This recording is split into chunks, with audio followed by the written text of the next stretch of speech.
Hello dear student, कैसे हैं आप लोग। तो आज मैं स्टार्ट करने जा रहा हूँ लॉज ऑफ मोशन का लेक्चर नंबर 2। और लास्ट क्लास में आप लोगों ने पढ़ा था लेक्चर नंबर 1 में क्या होता है force, normal force, tension force और F B D, it's means free body diagram आपने सीखा था।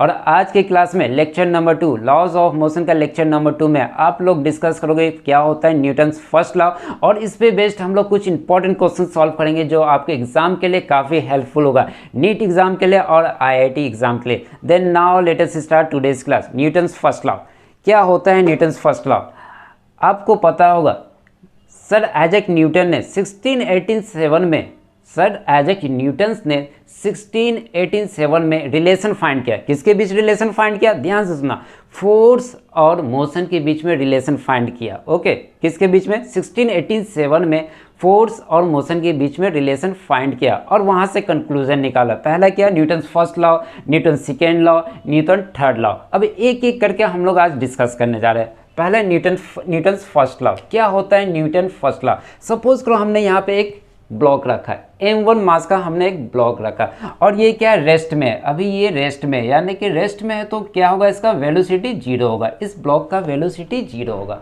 ओके, तो क्या according to Newton first law क्या कह रहा है, अगर कोई बॉडी रेस्ट में, बॉडी या कोई ब्लॉक रेस्ट में है तो ये ऑलवेज क्या होगा, रेस्ट में ही रहेगा, ये ऑलवेज रेस्ट में भी रहेगा।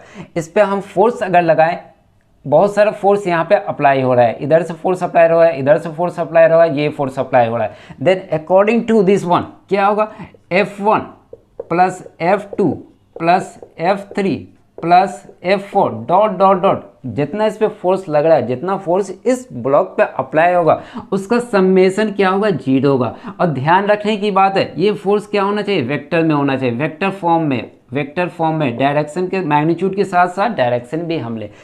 इस ब्लॉक पे जो भी फोर्स लग रहा है उसका टोटल समेशन, वेक्टर समेशन क्या होना चाहिए, 0 होगा। देन हम लिख सकते हैं एफ नेट इक्वल टू क्या होगा, 0 होगा।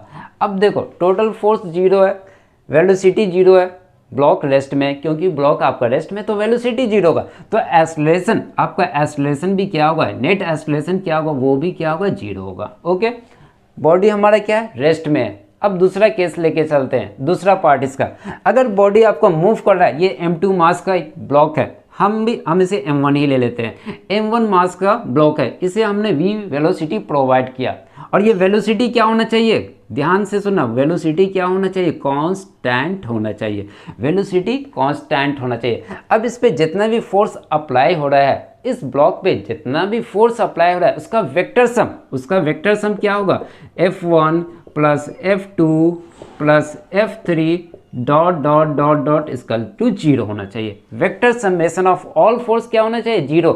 बट यहाँ पे देखो आपका ब्लॉक क्या है, मूव कर रहा है, कांस्टेंट वेलोसिटी से मूव कर रहा है, ये ब्लॉक कांस्टेंट वेलोसिटी से मूव कर रहा है, ये अपने मोशन को चेंज नहीं कर रहा है। सपोज कर लो 10 मीटर से मूव कर रहा है, ऑलवेज ये क्या 10 मीटर ही से मूव करेगा, कभी भी इसका वेलोसिटी इंक्रीज नहीं हो सकता है, ना तो डिक्रीज हो सकता है। क्यों नहीं हो सकता इंक्रीज डिक्रीज, क्योंकि टोटल जो आपका एफ फोर्स जो इस पे जितना अप्लाई हो रहा है वो क्या है, 0 है, उसका समेशन क्या है, 0 है। तो आप कह सकते हो एफ नेट क्या होगा, एफ नेट 0 होगा। ओके, अब देखो एक्सेलरेशन की बात करें, आपका वेलोसिटी क्या कांस्टेंट है, एक्सेलरेशन की बात करें, नेट एक्सेलरेशन इक्वल टू क्या होता है, rate of change of velocity. Then हम इसे लिख सकते हैं dv by dt। Then velocity आपका क्या कांस्टेंट है, वेलोसिटी क्या कांस्टेंट है, तो कांस्टेंट का डिफरेंशिएशन क्या हो जाएगा, 0 हो जाएगा, तो नेट एक्सेलरेशन क्या होगा, 0 होगा। एक बार और फिर से रिपीट करते हैं, अगर कोई बॉडी आपका रेस्ट में है, यहाँ पे हम लिखे अगर आपको कोई बॉडी या कोई ब्लॉक रेस्ट में है तो वो ऑलवेज क्या रहेगा, रेस्ट में। नेट फोर्सेस पे क्या होना चाहिए, 0 होना चाहिए, नेट एक्सेलरेशन क्या होना चाहिए, 0 होना चाहिए। अगर आपको कोई ब्लॉक या कोई बॉडी, हम यहाँ पे लिखे हुए हैं, कोई ब्लॉक हमारा अगर मोशन में तो ये ऑलवेज क्या होगा, मोशन ही में रहेगा, और नेट फोर्स इस पे क्या होना चाहिए, 0 होना चाहिए। समेशन ऑफ फोर्स क्या होना चाहिए, 0 होना चाहिए, और एफ नेट 0 होगा। देन आपका ए नेट भी क्या हो जाएगा, 0 हो जाएगा। तो आप कह सकते हो जब टोटल फोर्स एफ नेट 0 है, यहाँ पे भी एफ नेट 0 है, तो आप इसको लिख सकते हैं F net equal to 0। Then your system, then आपका सिस्टम क्या है, इक्विलिब्रियम में, सिस्टम आपका क्या है, इक्विलिब्रियम में आपका सिस्टम है। क्लियर हो गया यहाँ तक? यही आपका न्यूटन्स फर्स्ट लॉ है। अब इस पे बेस्ड कुछ हम सुंदर सा क्वेश्चन सॉल्व करने जा रहे हैं, यहाँ तक आप लोग नोट कर लो ना। फर्स्ट क्वेश्चन हमारा क्या कह रहा है, find the tension force both string. Diagram given है, एक ब्लॉक दूसरा ब्लॉक, दोनों एक दूसरे से क्या है, अटैच है। किससे? तो आपका स्ट्रिंग से अटैच है। ये आपका सेलिंग है, सेलिंग से भी ये M1 मास अटैच है आपका एक स्ट्रिंग से। देन हमें फाइंड क्या करना है, ये वाले स्ट्रिंग और ये वाले स्ट्रिंग में टेंशन फोर्स क्या होगा। ब्लॉक का मास गिवन है, M1 4 kg है और M2 क्या है आपका 2 kg है।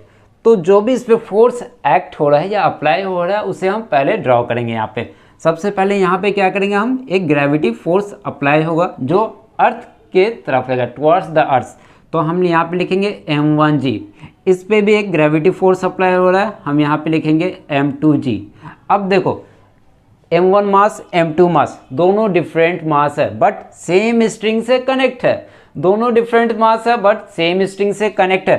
तो यहाँ पे इस मास के अवे टेंशन हम मान लेते हैं T1, इस मास के अवे टेंशन मानेंगे T1। दोनों टेंशन T1 T1 होगा क्योंकि स्ट्रिंग सेम है। ओके, अब इसके ऊपर चलते हैं। यहाँ पे देखो स्ट्रिंग चेंज हो गया, स्ट्रिंग चेंज हो गया तो यहाँ पे एक दूसरा टेंशन लगेगा T2 फाइंड। T2 हम मान लेते हैं। तो आपको यही T1 एंड T2 आपको फाइंड करना है। ओके, अब इसका क्या करेंगे, हम FBD बना देंगे। सबसे पहले हम FBD ड्रॉ करेंगे 4 kg मास का, 4 kg मास का। ये रहा हमारा 4 kg। ओके, पॉइंट मास मान लिया। ओके, अब इधर क्या लग रहा है, M1G, M1G। ऊपर की तरफ क्या लग रहा है, T2 लग रहा है। अब देखो इस पे और भी कोई फोर्स लग रहा है, ये यहाँ पे देखो T1 फोर्स एक्ट हो रहा है तो यहाँ पे हम शो कर दे रहे हैं T1 फोर्स। ओके, अब अप्लाई कर देंगे। ये आपका बॉडी, ये जो आपका बॉडी है M1 मास, क्या ये मूव कर रहा है? बिल्कुल नहीं, मूव नहीं कर रहा है, रेस्ट में है, रेस्ट में है। तो total force act on this block क्या होगा, 0 होगा। नेट फोर्स इस पे क्या होगा, 0 होगा। तो हम लिख सकते हैं यहाँ पे T2 minus T1 minus M1G equal to 0। Summation of vector force, आपका टेंशन भी क्या है, फोर्स है, ये भी फोर्स है, ये भी फोर्स है, उसका हमने क्या लिया, वेक्टर समेशन लिया। अब माइनस क्यों लिया, अब देखो इसका डायरेक्शन ऊपर है, इसका डायरेक्शन क्या है, नीचे की तरफ है। तो दोनों अलग अलग है, अपोजिट डायरेक्शन में, तो हमने माइनस ले लिया। क्लियर, बहुत आसान है। जो भी क्वेश्चन में आपका ऊपर की तरफ रहे या आउटवर्ड कर सकते हो, इसे इनवर्ट कर सकते हो, तो आउटवर्ड वाले को प्लस में, इनवर्ड वाले को माइनस में ले सकते हैं।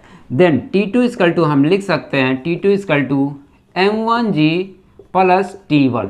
अब देखो जो वैल्यू दिया वो हम लिख देंगे। M1 का वैल्यू क्या, 4 kg है। G का वैल्यू क्या लेना, आपको 10 लेना है। तो क्या हो जाएगा फाइनली 40 प्लस T1। ओके, अभी यहाँ पे T1 रह गया, T2 भी है। फिर से एक बार लिख देते T2 equal to 40 plus T1। T1 का वैल्यू फाइंड करना होगा, तो कैसे T1 का फाइंड करेंगे, फिर से हम FBD बनाएंगे। यहाँ पे बना रहे देखो FBD free body diagram. M2 का बनाएंगे, M2, ये रहा आपका M2, ये रहा आपका M2। अब इस पे एक ग्रेविटी फोर्स लग रहा है, देख लो, जिसे हम वेट फोर्स भी कहते हैं, M2G, M2G। दूसरा कौन सा फोर्स लग रहा है, टेंशन फोर्स, किधर लग रहा है, ऊपर की तरफ, T1 लग रहा है। ओके, अब देखो कोई फोर्स इस पे एक्ट हो रहा है, नहीं, कोई फोर्स एक्ट नहीं हो रहा, तो इस पे अप्लाई कर देंगे न्यूटन फर्स्ट लॉ। तो क्या होगा, T1 minus M2G equal to 0। Then T1 equal to क्या हो जाएगा, M2G हो जाएगा। अब जो वैल्यू गिवन है, M2 का वैल्यू गिवन है 2, तो हम यहाँ पे 2 लिखेंगे। G का वैल्यू क्या होता है, 10 होता है। तो फाइनली हमारे क्या है, 20 न्यूटन। तो T1 का वैल्यू क्या है, 20 न्यूटन फोर्स है। अब यहाँ से हम T2 भी निकाल लेते हैं, 40, T1 का वैल्यू क्या है 20, तो यहाँ पे फिट कर देंगे 20। फाइनली T2 का वैल्यू क्या आ जाएगा हमारा, 60 न्यूटन। तो काफ़ी आसानी से आप फाइंड कर लोगे T1 और T2 का। ओके, नेक्स्ट क्वेश्चन फिर सॉल्व करते हैं, आप लोग इसे नोट कर लो। क्वेश्चन नंबर सेकेंड क्या कह रहा है आपका, find tension force in both string. दो स्ट्रिंग है, इस मास से 5 kg मास से कनेक्ट है 2 डिफरेंट स्ट्रिंग। देन आपको फाइंड करना दोनों का टेंशन फोर्स। देखो 5 kg का ये ब्लॉक है, एक यहाँ पे वॉल है, इससे ये अटैच है ये, दूसरा यहाँ पे भी एक वॉल है, इससे अटैच है, और ये नॉर्मल लाइन से, ध्यान से देखना है, ये नॉर्मल लाइन से 37 डिग्री एंगल बना रहा है। ये वाला स्ट्रिंग नॉर्मल लाइन से 37 डिग्री एंगल बना रहा है। अब देखो इस ब्लॉक पे जो भी फोर्स एक्ट हो रहा है उसे सबसे पहले हम ड्रॉ करेंगे। पहला फोर्स यहाँ पे हम दिखा लेते हैं, gravity force 5 into mass into gravity acceleration g, 5g है। ओके, अब इस पर एक टेंशन फोर्स लगेगा इस मास के अवे, तो इस मास के अवे हम इसे T1 मान लेते हैं। यहाँ पे भी एक टेंशन फोर्स लगेगा इस मास के अवे। अब देखो मास एक है बट स्ट्रिंग डिफरेंट है, मास एक है स्ट्रिंग डिफरेंट है, तो क्या होगा, टेंशन फोर्स डिफरेंट होगा। तो यहाँ का T1 मानेंगे, यहाँ पे T2 मानेंगे। ओके, अब क्या करेंगे, T2 जो आपका टेंशन फोर्स है, T2 जो टेंशन फोर्स है, ना तो ये एक्स प्लेन पे है ना तो वाई पे है, ना तो एक्स एक्सिस पे है ना वाई एक्सिस पे। ध्यान से सुनना, T2 टेंशन फोर्स ना तो आपका एक्स एक्सिस पे है ना तो वाई एक्सिस पे। क्या करेंगे, पहले इसे हम ब्रेक कर देंगे एक्स एक्सिस और वाई एक्सिस में। इसे ब्रेक करेंगे, इधर क्या ब्रेक होगा, आप लोगों ने वेक्टर में पढ़ा होगा, T2 cos 37 डिग्री, और इधर एक्स एक्सिस की तरफ क्या, निगेटिव एक्स एक्सिस की तरफ क्या होगा आपका, T2 sin 37 डिग्री। क्लियर, यहाँ तक क्लियर हो गया। अब देखो, अब इसका वैल्यू फर्स्ट ऑफ ऑल हम क्या करेंगे, 37 और cos 37 और sin 37 का वैल्यू पुट करेंगे। कैसे पुट करना है, एग्जाम में आएगा 37 53 डिग्री, तो कैसे पुट करोगे, देखो बहुत आसान है। एक हम यहाँ पे first of all right angle triangle draw किए। ओके, इसे मान लेते हैं 37 डिग्री, इसे मान लेते हैं हम 53 डिग्री। ओके, ये जो आपका है, ये आपको जो हाइपोटेनियस है, ये क्या होगा 5, और ये क्या होगा आपका 3, और ये जो बेस है आपका क्या होगा 4। अब यहाँ पे अप्लाई कर देंगे sin 37। sin 37 क्या होता है, P/H, P/H परपेंडिकुलर कितना 3 है, H आपका कितना 5, 3/5। अब cos 37 कितना होता है, cos 37 B/H बेस क्या आपका 4 है, H क्या आपका 5 है।